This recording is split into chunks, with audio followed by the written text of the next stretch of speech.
The RBA will make its final interest rate decision of the year today, where it will keep rates on hold. That is the hot take. Joining me now is our business reporter, Ed Boyd. Ed, there is speculation the RBA could wind back its economic stimulus, though, earlier than anticipated.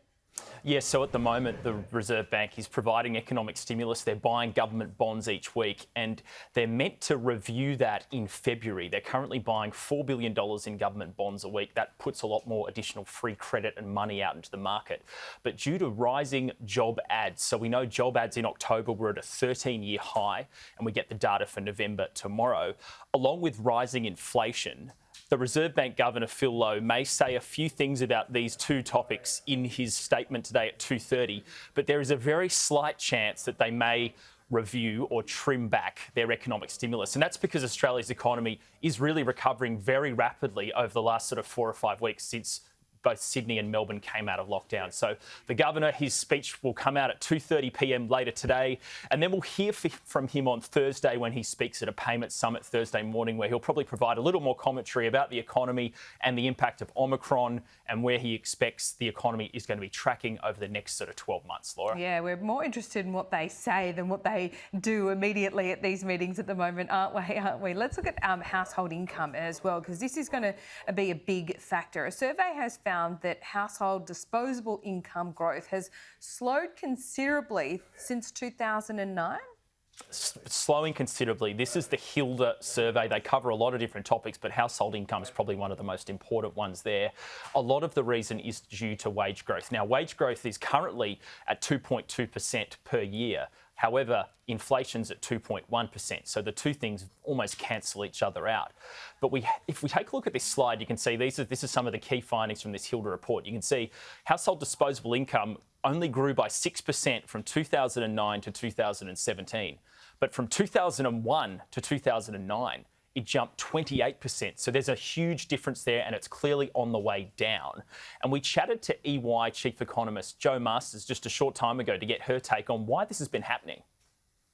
We've seen wage growth in Australia slow down through that period. And in fact, we've seen that in a lot of advanced economies.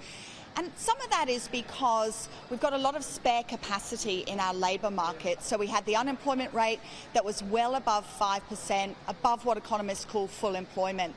Obviously, post-pandemic, we're thinking that may change and wage growth could accelerate from here.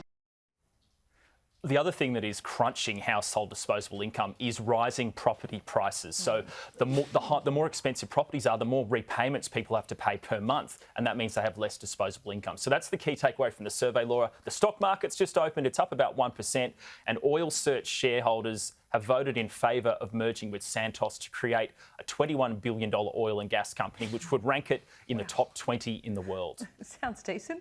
Ed, before I let you go, just that on that survey about our household savings diminishing, obviously there's a bit of an aberration with COVID because we've not spent around $400 billion. So there could be a little silver lining there, do you think? Yeah, well, that's right. And that survey it did finish in 2017. So we don't have the data for the years from then until now. And we do know over the last sort of 2 years, really, for the COVID period, a lot of Australians have been saving money, and the household saving ratio, which we saw with the GDP figures last week, were increased significantly. So there is a lot of spare money there in people's bank accounts, and the government and businesses are hoping that Aussies will spend that money in the lead up to Christmas to really help the economy grow. We'll get some more migrants coming into the country next year, and then hopefully a lot of these spare jobs are going to be slowly filled up, and the economy is going to get towards what we call full employment, which is roughly the 4.5% mark. And that's what the Reserve Bank wants to see. When we get to that point, they'll say wage growth will be higher, and that's when they're going to start lifting interest rates. Oh, heading into an election year. Ed, thanks so much.